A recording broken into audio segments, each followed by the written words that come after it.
So, Carl, we are back again for more Wiki Weekends as usual, and we're going to talk today about something I'm once again excited to talk about, and I hope you are too, and that is some more One Piece. Ooh, diving back into that viper's nest, are you? We are. You didn't get enough, your testicles didn't get enough of a wrapping last time? So yeah, that's just, something I want to mention. It's like last time there was a lot of, comments, so we're excited to see us talking about One Piece, which I'm excited to do. Yeah. I'm a big fan of One Piece. And then there was a lot of comments of like, well, technically you got this thing wrong. And like, that's why the wikis are here. We are not claiming to be experts on the subjects. Like, this is why we are reading from wiki articles. And I just was excited to talk about One Piece, and I'd been waiting off for so long, so I didn't want to spoil myself on things. I don't want to spoil other people on things. And like, then all of a sudden, like, the actually comments just got to me a little bit. The irony of opening by saying, like, one of the reasons that we've not talked about this is, one, I wanted to finish it and get up to date so we didn't get spoiled, and two, just the reputation that it has is like, it has a very towering reputation as this almost impossible to get into anime, and it has like these fans that are incredibly dedicated, such as myself, and then fans couldn't help themselves. You just couldn't. They couldn't help themselves in making the community that supports it looking just so unwelcoming of just, actually, you got this one little thing wrong. Yeah, okay, sure. If like I call Luffy like a fucking, if I tell him like that Luffy's made out of steel or something, go correct me in the comments. But like, when it's just, little details here and there of an anime that I've mostly watched one time through, and some of that is years ago at this point, I'm like, come on, that's why the wikis are here. It's also as well, like, we're not claiming to be experts on this thing, we're claiming to be fans. Mm-hmm. And fans sometimes don't get everything right. I'm reminded of a George R.R. Martin quote, where he gets his own fans to fact check his work sometimes. And it's like, but you wrote the book. He went, yeah, I created the universe, I don't live in it. Yeah. And it's like, that isn't it. We enjoy this universe, but we don't live in it. That's why, Wiki Weekends exists. I also just, as a content creator, got a bit frustrated with everyone, like, essentially advocating for piracy in the comments as well. Oh, yeah, there was a lot of that. Like, go watch these fan cuts, and I'm like, that is not supporting the creators of the show, and, like, go read the manga, watch the anime, however you want, like, but don't advocate for piracy in the comments. Like, we are people that make videos for a living, and so are the people that ostensibly like make the anime and the creators that make the manga. Like, go support them, but pay them. It's not hard to go buy Crunchyroll for a couple of months. Like, and here's that thing where if someone's about to say, but think to yourself, we get it. We get it. It's expensive. It's difficult. It is not fucking a human right. Maslow's hierarchy of needs. One Piece right at the top. Yeah, it's not Maslow's hierarchy of weebs. Like, anime is not a thing that is necessary for humans to continue. Like, I get it. It's prohibitively expensive in some markets. It sucks ass. But think to yourself, is the comment section of content creators on YouTube the place where I want to advocate for stealing from content creators? It's always that one. It's always have the same thing on stuff. I don't mind that people do it. It's like talking about ad block. I don't mind that you use ad block. Just don't fucking talk to me about it, because I need that shit to write for my living. You bragging about using One Piece, using ad block is like you bragging to us that your view actively doesn't make us any money or support us in any way. I'm not going to act like it doesn't exist or that, piracy isn't a thing. It's just, don't advocate for it in the comment section for this video, because we, as content creators ourselves, we have to take a pretty hardline stance of, like, all ships rise with the tide. We enjoy doing these, but, like, we still do it as a job and need, like, support, and so do other content creators. But anyway, that doesn't matter, because we're going to talk about One Piece now. Also, because everyone's going to ignore it and talk about it. They heard us mention. Of course. Like, anime is so expensive. It's like, yeah. But, yeah, so the way that I want to do this, I figured that, I still, again, the current arc in the anime is not finished, because Wano has been going for years. I want to catch up when it's finally over in the anime, so I can watch the rest in one big glow. And to avoid spoilers for myself, I thought, a good way to do it in the meantime is to go through like the major villains of previous arcs, like I talked about Arlong. Okay. And yeah, I'll try to stick my best to like if the character reappears down the line because anime, like, I'll try and stick to, you know, the details of the arc that they are the main villain of, so that we can roughly keep spoiler free and I can give people a warning. And then later on, when I'm a bit more caught up, like maybe we can then talk about all the crew, because then all their anime power-ups and stuff won't be spoiled for me. Not so much well, like, keep it a bit broad, and just as a reminder again, Lucas is a fan, but he's not infallible. And so if we make a mistake, yeah, this is also like Karl asking me questions off the cuff. This is improv, essentially. Like, you know, we're doing our best. Anyway, let's talk, Karl. I'm tipping my metaphorical straw hat to you for being willing, like I said, jumping back into that viper's nest, of being like, you have seen just a hint of what anime fans will do when they realise that they get to be that guy and correct a YouTuber on the internet. And that's the and thing, you're willing is, to do it again. That's how much you love One Piece. I really love One Piece, and I was so excited to like see fans being like, yeah, One Piece, and there were comments like that. But then there were those other ones where I'm just like, it just brought me down a little bit. So let's not bring each other down. Let's bring each other up, just like someone in our wiki does not do. He brings people the fuck down, Karl. These are all the villains then. Let's go. So this is the villain of the Alabasta arc, Crocodile. Apologies for, the preamble, but we had to get all that out of the way. And everyone's going to ignore it, but... Of course. Tell me about Crocodile. Crocodile is the Desert King, Sir Crocodile. Sir Crocodile. No. You can't skip past Sir Crocodile and expect me to be like, no, that's it. I'm now Googling Sir Crocodile. Who is Sir? I need to know what this dude looks like. Oh my god, he looks so fucking cool. Sir Crocodile looks fantastic, yes. I would be remiss to mention that he is the president of the mysterious crime syndicate Baroque Works, formerly operating under the codename Mr. Zero. So I wonder if it has any other aliases here. No, it is just like Sir Crocodile, the Desert King, and Mr. Zero, but they are some strong band names. They are. Am I as well? Just like, is it okay for me to be a little bit disappointed that he's not an anthropomorphic crocodile? 'Cause I'm thinking in my head, K-Rool. Oh no, he's not an anthropomorphic crocodile, and he doesn't have like I suppose it would be called like the croc fruit. He doesn't transform into a crocodile. He's just called Mr. Crocodile. Yeah, so Crocodile, actually, Karl, the power of Crocodile is that they are a sand man. And they are a man where they are like, I believe, we'll get into it, I'm sure, a Logia type user, I believe is the word. You're really careful with some of these prototypes. They did a number on you, didn't they, those anime fans? Look what you've done to Lucas. Look what you've done to my boy. Me. So yeah, here the devil fruit is the Suna no Mi. English name is the sand fruit, and the meaning is sand, and the type is Logia. So Logia is where your body is like comprised of the element entirely. So he's literally Sandman then. Literally Sandman, but that also gives him the ability to wield the power of sand around him, hence he's the Desert King. Yeah, and I'm guessing in a pirate anime, there's a lot of opportunity for him to do some fucking bullshit with that. And I'm sure we'll get to that when we cover, the powers and abilities. Somewhere down this massive... Okay, there is the powers and abilities section later on, but you can imagine that a major character in One Piece has like a massive wiki. I imagine like everyone has a massive wiki in One Piece, but just by virtue of its length. Yeah, but Crocodile is like the first like big villain, and also like as I alluded to, like is seen later down the line in like flashbacks and stuff as well. It just sounds awesome. Like control your body's comprised of sand, you're effectively invincible. And where would you say that a person comprised of sand like would hold the most power? When they have control over sand.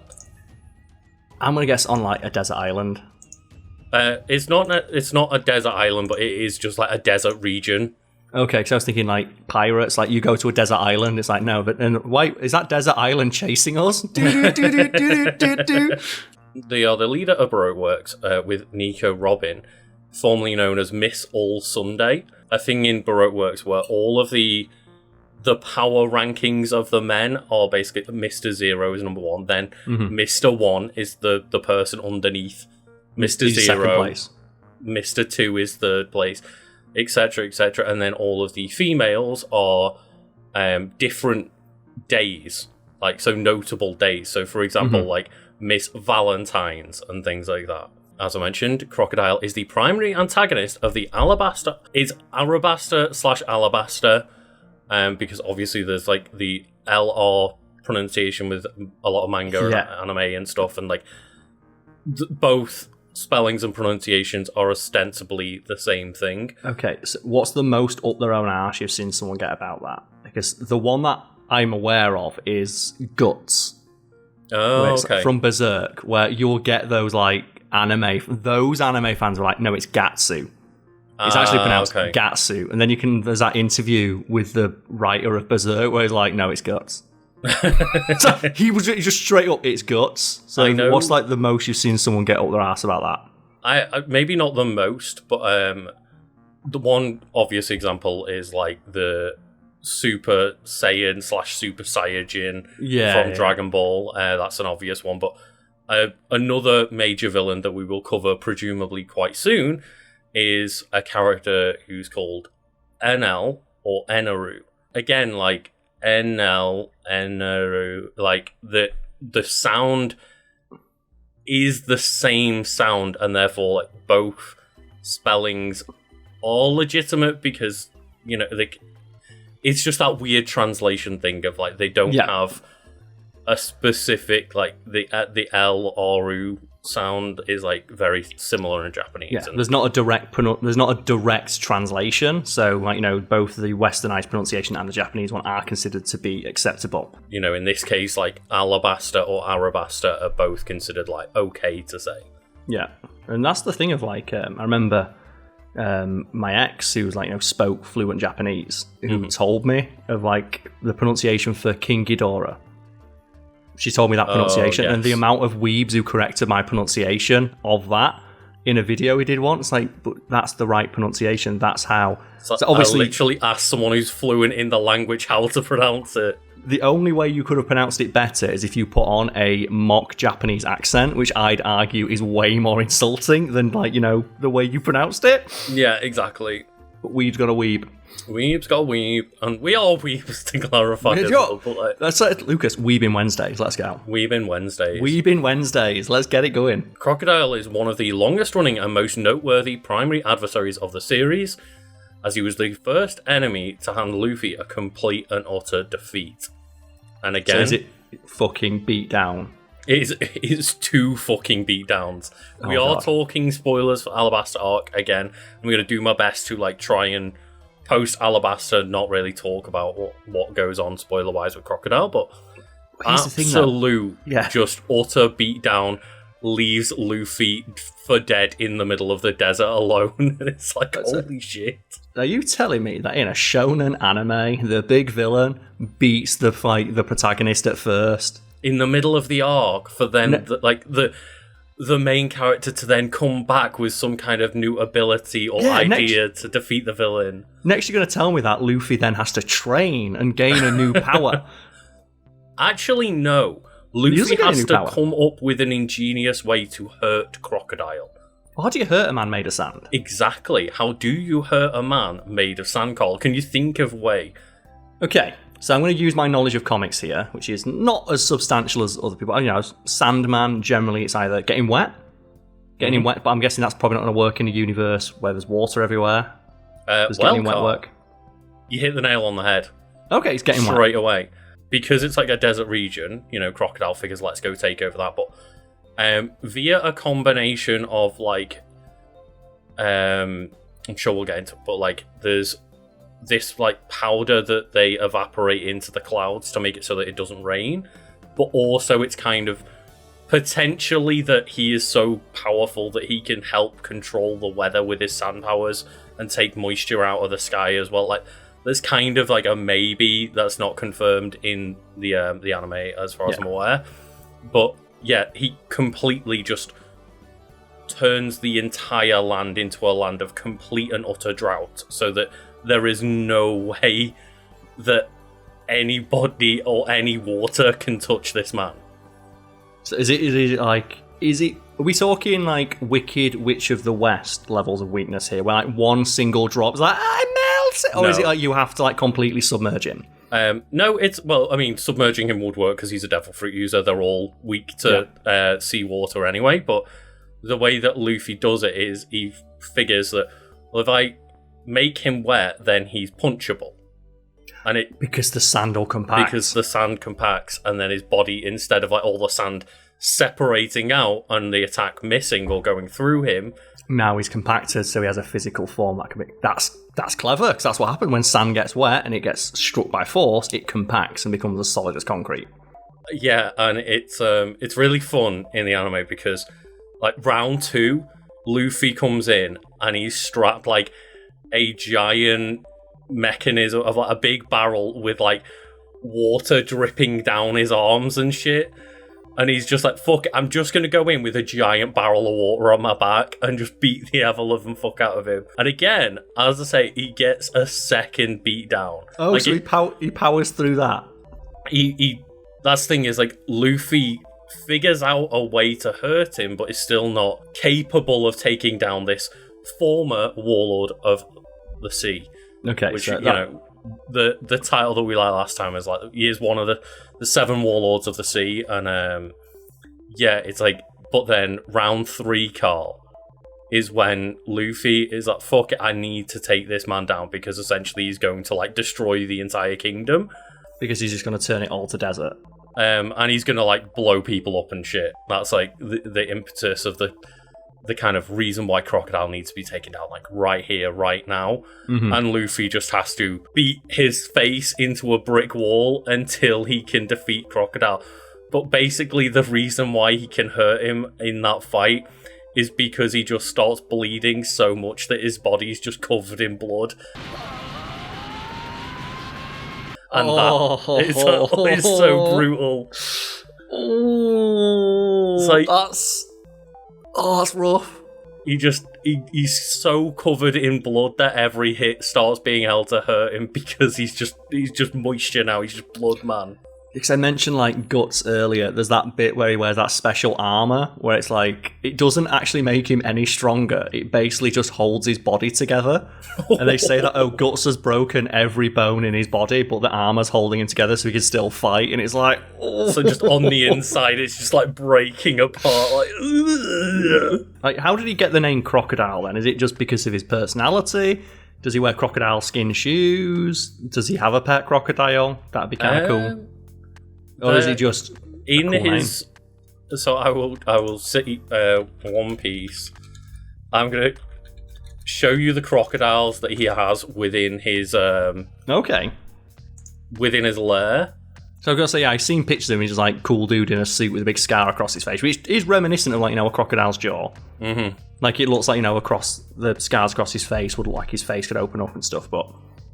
The name Mr. Crocodile is so rad. How do you get a name that rad? I don't know specifically whether it is because of the crocodiles that they have, but I know that in his lair in Alabasta, he has a bunch of banana crocodiles. What the fuck are banana crocodiles? Oh, they look just awesome! Giant crocodiles with bananas on the top of their forehead. That's like some like Avatar The Last Airbender thing. Like, it's a turtle duck. What's that? It's a duck, that's a turtle. I just love that, he's just a man called Crocodile, which I can't remember if there is a reason stated for his name being Crocodile, but... Oh, don't worry, someone in the comments is already like yelling at you for it. Exactly, don't worry about it. The comments will let you know, so...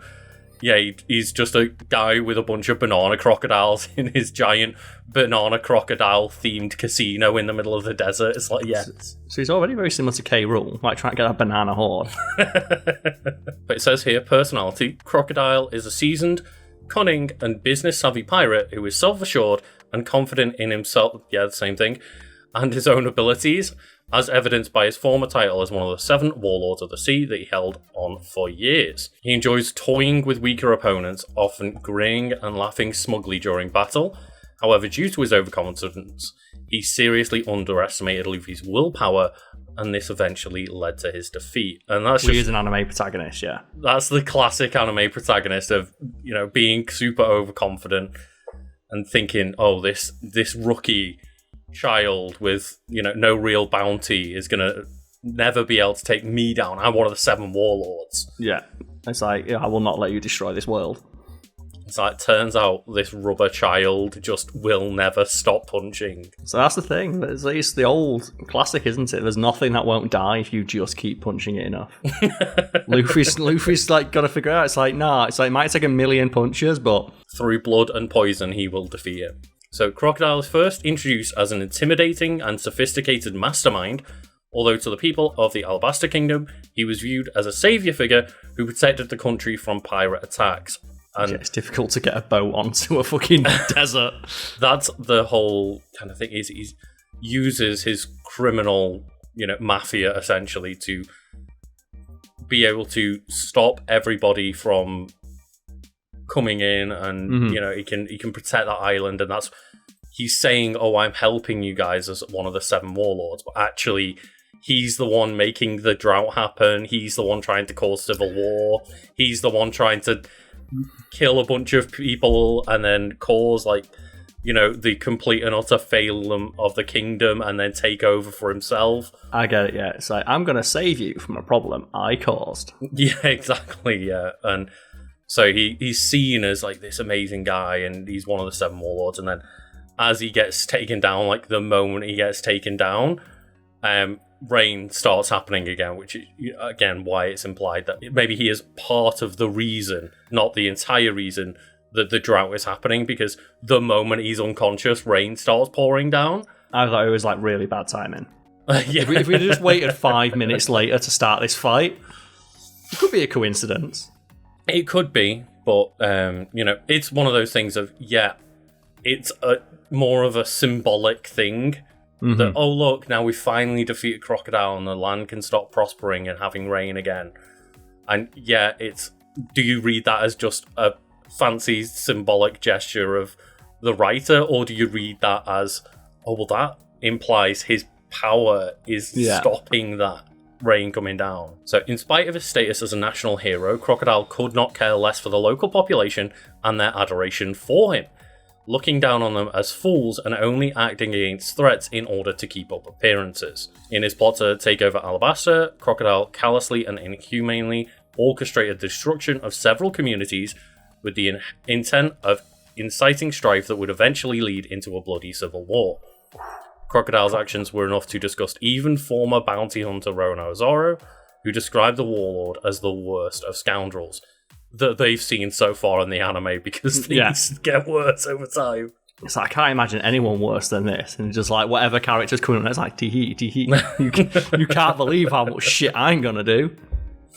It mentions here Baroque Works, which is his organisation, and that is one thing that really like about the build-up to the Arabasta arc is, Mr. Zero is this mystery character who's the head of Baroque Works, this criminal organisation, and for the longest time in the anime, it kind of just refers to this mythical Mr. Zero, and you never see him on screen, and then one character has a conversation with him over the phone, or over the Den Mushi, which is the transponder snails, which are excellent, showing his hand pick up the phone and never showing him on screen. They do a really good job of building up this character and this intimidating villain over a couple of previous arcs and stuff. It's done really well. But we will go down and we will eventually find the abilities and powers section. That's the shit I want to know, because I know control over sand, not exactly the most unique power, but I'm curious. You always talk about how One Piece, even with powers that exist in other bits of media, always handles them in a very interesting and unique way. Not less so with Crocodile, but I would say that a lot of the things that Crocodile does is, probably within expectations, but we'll get into it, and we'll go straight to the Devil Fruit ability of his. Yes, the San Fruit. The San Fruit. So Crocodile ate the Suna no Mi, a Logia type Devil Fruit that allows him to create, control, and transform his body into sand. This ability allows him to easily reform his body after most attacks. Of course, yeah. Well, that's the most basic one, isn't it? It's like that in Spider-Man where just that first time where Spider-Man punches Sandman is like, oh no. The hand goes through, he's like, oh shit. So the fuck are you going to do? Yeah, and while in a desert/sandy area, his powers make him nearly invincible. Crocodile has the ability to create huge sandstorms, make multiple bladed weapons out of sand, and create quicksand. So compact it to the point where it becomes razor sharp. Mm-hmm. Boss as fuck. Yeah. And he also just has a giant pirate metal golden hook on his other hand to just stab people with in case. Yeah, I saw that. It's like he's got the pirate hook, but his body's made of sand. Is that just for aesthetic value? Because you would think, right, that I don't know how it works. Say if he lost his hand before eating the fruit, whether he could surely the ability would then just mean he can grow another hand. But I like the idea that giant intimidating golden hook is there for just personal choice. Yeah, he's just like, he wants to style and profile on his opponents with his like cool big golden hook. He can also create powerful sandstorms that grow in power until even Crocodile himself cannot stop them. Like, the fuck you, nobody wins. Yeah, just I'm just going to cause this hurricane. I only imagine her just riding on the sandstorm. Like Doctor Strangelove, like riding on the bomb. Like just him with his hook of like, woohoo! He can ostensibly fly. But yeah, it does say he can absorb all the moisture out of any object, living or non-living, by touching it with his right hand. Okay, that's broken as fuck. Yeah, so that's there's basically one scene where just, Luffy goes to attack him and he just grabs him and drains him of moisture.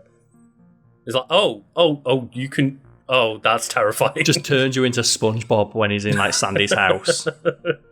Just like, I don't need it. I don't need it. I don't need it. I don't need it. So this ability allows him to utterly destroy his surroundings, killing and mummifying any biological substances via dehydration.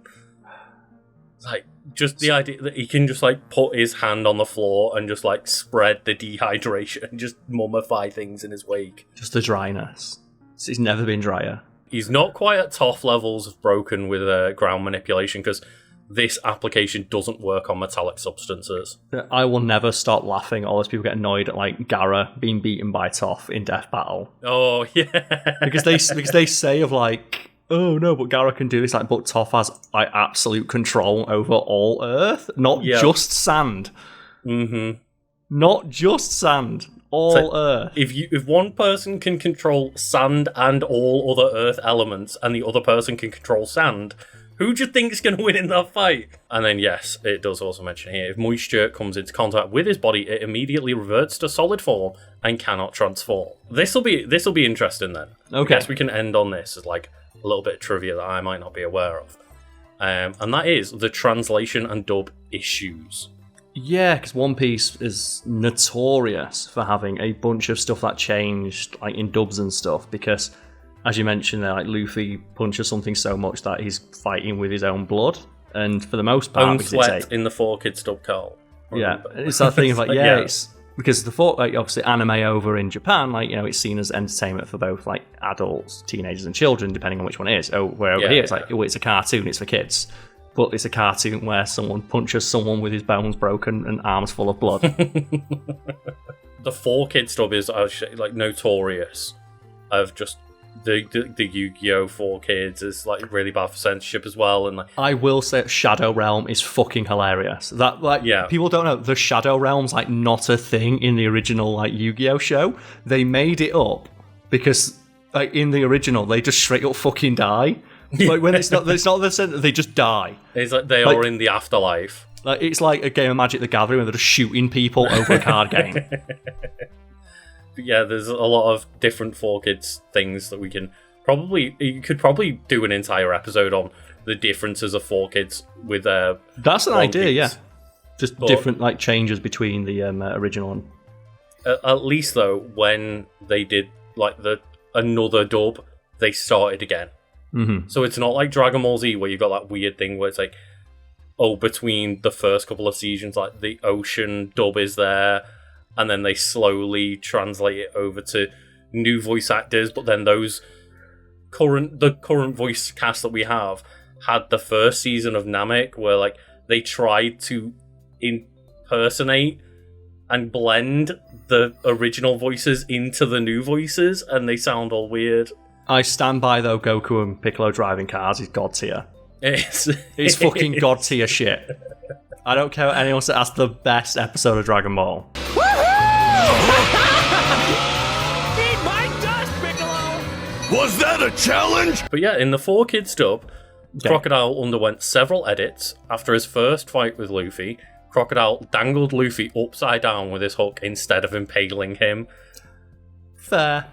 So, yeah, this is them trying to translate this for children. And yet there is, like, straight up just a shot of Luffy hanging on his hook, impaled through, like, just completely destroyed. It's that thing of, like, you can complain about that all you want. It's like, I guarantee 95% of the people watching this and complaining about it right now got into it because of those dubs. And the only reason you're able to watch it is because of this censorship. If it wasn't for this admittedly heavy-handed censorship, you would not know what One Piece is. It would have never been on Cartoon Network. No. They never would have allowed it. Toonami would not have existed. We wouldn't have had Dragon Ball, like all the shit they'd cut out of that. The biggest issue with that is that in the next episode of the dub, he was then right side up with the crocodiles around his neck, and then was still hanging upside down in other shots.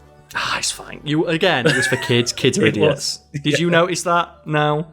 Probably not. So how many times do you watch like old shows, like continuity errors? Like, I think adults still get fooled by stuff like this. Yeah, another edit was that Crocodile suffered by being weakened by Luffy's blood in the final fight. Instead, he was weakened by his sweat. But in spite of this, it was really roughly edited, and some of the frames were still blood instead of sweat. Yeah, there's a couple of I think it's like Mortal Kombat on the SNES. The only way they could get it on is to turn all of the blood into sweat. And then there's that infamous edit that I think, I'm not sure how accurate it is, but it's like, in some releases they can't show blood, so they make it white instead.